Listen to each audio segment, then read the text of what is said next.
En esta lección vamos a trabajar con ANPCONC. ANPCONC es un software de creación, análisis y administración de corpus paralelos.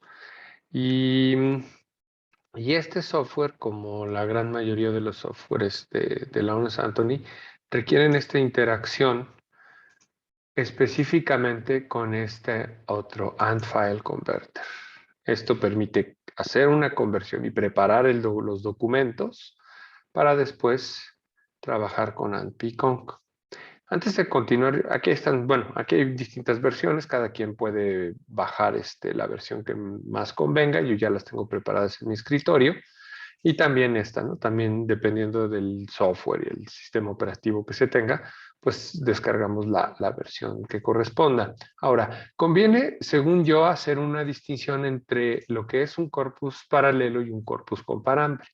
Aquí tenemos, por ejemplo, este proyecto encabezado por Mark Davis, con cierto patrocinio del National Endowment for the Humanities, en el que se crearon este corpus del español. Este corpus del español tiene un tamaño en cuanto a número de palabras, recoge ciertos géneros y tiene ciertas características en su diseño. Y tenemos como forma parte del mismo proyecto este corpus del portugués, que prácticamente son muy semejantes en su diseño. Aquí en el español encontraremos documentos que no se encuentran en este corpus del portugués. Es decir, aunque no tienen los mismos contenidos, debido al diseño del corpus, son potencialmente comparables entre sí, estos dos corpus. Y bueno, este proyecto fue pensado más o menos así. Eso es lo que es un corpus, una batería de corpus comparables. Son comparables porque su diseño los hace comparables. Sin embargo, también existe la posibilidad de trabajar con corpus paralelos y para eso sirve ANPCONC. ¿Cuál es la intención de tener un corpus paralelo? Prácticamente aquí tenemos un corpus paralelo. Esta herramienta que está en línea Lingui, ustedes hacen esta búsqueda y ponen saudade, que es una palabra en portugués, y lo comparan contra el español, que se puede comparar contra muchas distintas lenguas, ¿no? Pero, y lo que tenemos son fuentes en las que la palabra saudade aparece y tiene una correspondencia o una equivalencia en la otra lengua que se defina, por ejemplo, en español. Entonces nos dice que en un contexto en el que aparece tem, estoy aquí, tem uma grande saudade, eh, una correspondencia en el español podría ser, tiene un gran anhelo, o sea, saudade podría traducirse o podría corresponderse en español con la palabra anhelo, ¿no? Aquí vemos también el caso de anhelo respecto a saudade y anhelo en el segundo ejemplo, ¿no? En el tercer ejemplo, saudade se correspondería con añoranza. Bueno, esto es la esencia o la intención de tener un corpus paralelo. Prácticamente, ANPCONC es lo que hace. ¿Qué aplicación tendría? Bueno, podemos usar Lingui, por supuesto, pero ¿qué otras aplicaciones tendrían? Por ejemplo, en la revista Intervención, publicamos recientemente en la última número, nosotros publicamos este artículo, este informe académico, que se llama El uso del estándar Objected y el software Tynacan en la documentación museológica. Esta revista lo que hace es publica el artículo, aquí tenemos el artículo en dos lenguas, en inglés y en español. Y supongamos que tuviéramos ese interés de comparar la versión en inglés con la versión en español. Entonces, bueno, pues prácticamente lo que haríamos sería alimentar a ANPCONC con con estos dos documentos y estos dos documentos, pues podríamos ver como el uso de un término en comparación con otro, algunos aspectos de morfología, también algunos aspectos de sintaxis, en fin, se podrían hacer varios análisis desde el punto de vista de la búsqueda de concordancias. Ahora, una alternativa, que parecería la alternativa más sencilla, es simplemente descargar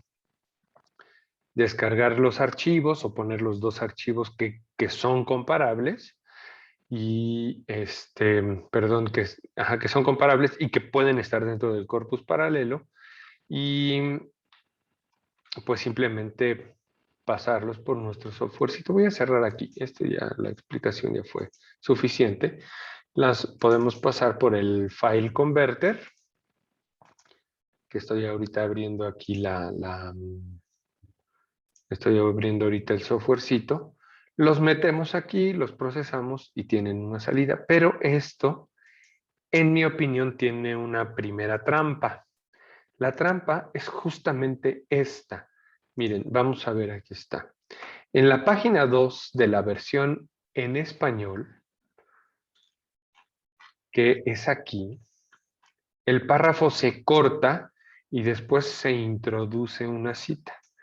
Entonces, si nosotros estuviéramos viendo, por ejemplo, cuántas veces aparece Tainacan y con qué otros elementos se relaciona, la lógica de la transformación del documento lo que hace es pondría aquí justamente en medio, pondría esta cita, que si vemos el otro documento, fíjense, the tool was, y aquí hubo espacio. Entonces aquí hay dos citas textuales, dos notas, perdón, dos notas. Entonces, considerando esta situación, lo que yo recomendaría es previo a... Voy a cerrar todas estas pestañas y ya expliqué cuál es la problemática. Entonces, previo a hacer la conversión del documento y ponerlo en un TXT para que funcione con el software, lo que hay que hacer, y eso es lo que yo recomiendo, es dar una revisada al documento. Entonces, ¿qué es lo que hice? Yo seleccioné todo el documento, lo copié, lo pegué, y lo que recomiendo es hacer esto, enumerar los párrafos. Ahí estoy haciendo una enumeración. Entonces, en la primera línea tenemos intervención. En la segunda línea vemos que está el título del artículo. En español, el uso del estándar Object-ID y el software Tainacan para la documentación museológica. Correcto. Y entonces puedo ir quitando, por ejemplo, estos caracteres que no me interesan. En la tercera línea es un informe académico. Puedo incluso, por ejemplo, quitar toda esta información que no me interesaría para el análisis e ir directamente hacia el resumen, ¿no? En el resumen sería la cuarta línea y después, fíjense, este informe académico describe el proceso de implementación del Standard Object ID. Ajá, y así voy arreglando el documento. Lo voy arreglando, hasta que quede conformado el párrafo. Y este proceso que pudiera ser un poco tardado, lo que estamos viendo es que este primer párrafo, ahí ya lo tengo listo y preparado. Y lo que tengo que cotejar es que esta versión en español se corresponda con la versión en inglés. Para no hacer largo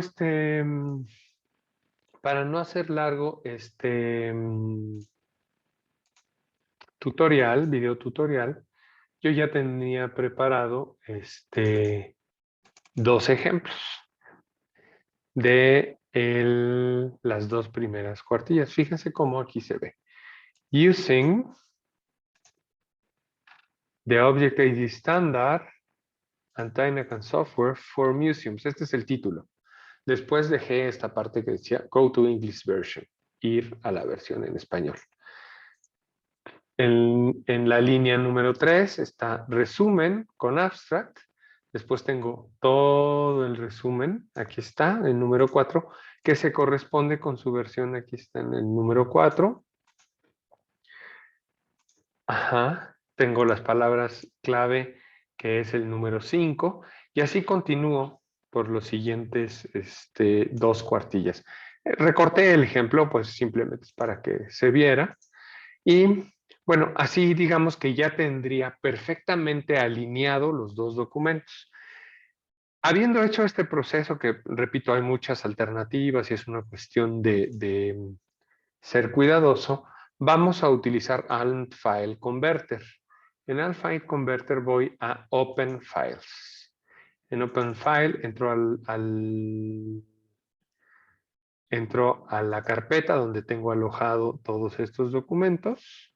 Selecciono los dos documentos, la versión en español y en inglés del artículo que quiero analizar. Aquí lo podemos ver. Le doy clic en Start. Ya se procesaron los dos documentos. Puedo incluso ya cerrar esta, esta,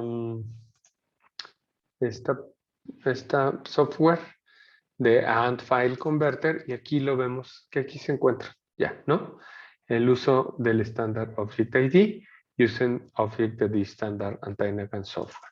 Y como pueden ver, ya está el documento, se quitaron la numeración, pero ya están cada una de las líneas que hay en el documento en inglés, se corresponde con las líneas que están en el documento en español.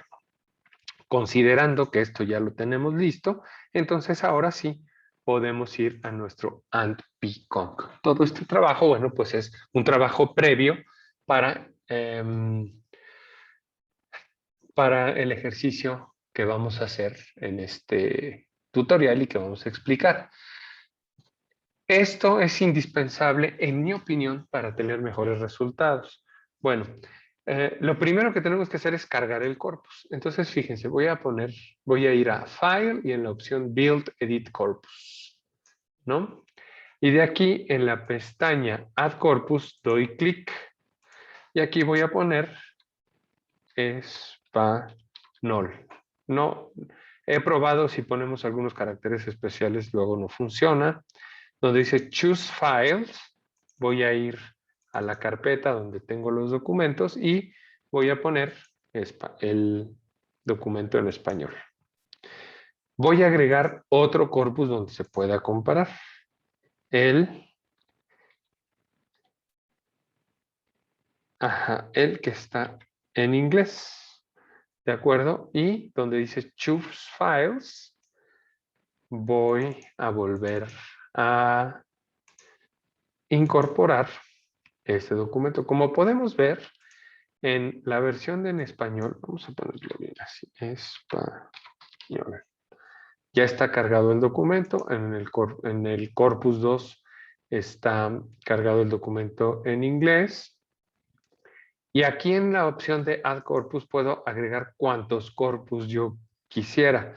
O sea, pudiéramos tener, por ejemplo, un mismo documento en 5 o 6 lenguas distintas. Incluso, por ejemplo, algunas lenguas que tienen sistemas de transliteración que no son necesariamente el alfabeto latino, como el español o en inglés. No se puede, por ejemplo, hacer también un análisis, por ejemplo, con el chino, el japonés, ¿no? Bueno, en este caso, este corpus 3 no lo voy a editar. Donde dice Clear Selected Corpus, aquí borro el corpus. Bueno, en la opción Update Corpus, me quedo con estos dos corpus y ya están cargados. Voy a ver como un ejemplo en las palabras, en los contextos donde aparece México. Aquí en la opción de búsqueda escribo México y puedo buscar, fíjense aquí en la parte superior, puedo elegir buscar en el español y contrastar contra el inglés, o buscar en inglés y contrastar contra el corpus en español. Aquí aparecerán todos los corpus que uno vaya agregando. Aquí hay algunas opciones de la extensión de palabras que quieren que se muestre y el tamaño de la página también, ¿no? Bueno, sin más, vamos a dar clic en Start y fíjense lo que estamos ya viendo. Aquí voy a hacer un poquito más grande esto. Ajá, aquí lo vemos. Entonces, México, dos escenarios. Y lo que vemos aquí es que donde aparece México, dice México, two escenarios on documentation culture. Entonces, más o menos, lo que estamos haciendo es replicando la posibilidad de ver dónde aparece una palabra en español y en el corpus del español y cuál sería la correspondiente para el otro corpus que tenemos como referencia. Esto sería esencialmente la aproximación de la búsqueda. Por supuesto que aquí reacciona con booleanos, con estas wildcards que ya hemos explicado en otros tutoriales. Y por último, quisiera explicar dos cosas. Donde dice Save Results, ustedes pueden dar clic aquí. Aquí guardamos los resultados, es decir, lo que estamos viendo acá. No lo voy a guardar ahorita, pero también existe la posibilidad de, ya que conformamos este corpus, lo que podemos hacer es guardarlo como una base de datos. Entonces, aquí donde dice Save Corpus to Database, aquí lo vamos a dejar. Miren, justamente aquí. Aquí ya lo tenía yo guardado. Entonces, damos guardar. Ahorita no lo voy a hacer. Y listo. Por último, voy a salir. Voy a volver a abrir el software. Y para probar que ya guardé este corpus, donde dice Load Corpus, voy a ir a AntPconc, a la carpeta que tenía aquí, y donde dice español-inglés, voy a abrirlo y en inmediato se vuelve a cargar el corpus ya hecho. Fíjense, voy a intentar de nuevo el mismo escenario de búsqueda y sí, aquí está todos los contextos donde aparece México. Miren, aquí está México y después UNAM y Acronym. Y aquí se puede hacer exactamente el cotejo. Bien, creo que la aplicación de AntPconc puede tener como tres usos específicos.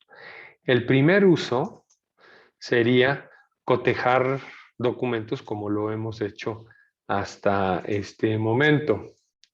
El segundo contexto podría ser construir un corpus aún más amplio, no solo de un solo texto, sino de varios, y hacer esa comparación. Recuerdo, tiene que ser el mismo documento en distintas lenguas. También puede ser cotejar el mismo documento en una misma lengua, pero hacerlo, por ejemplo, la publicación del año 1600, la edición de 1800, la edición nueva, corregida y aumentada del año 2000 de un documento histórico, por ejemplo. Y naturalmente, pues también podría servir para contextos de hacer paleografía y, en fin, eso podría ser. Para historiadores, sobre todo, podría servir mucho. En fin, este es el planteamiento y pues vamos a continuar con los videotutoriales. Gracias por ver este tutorial.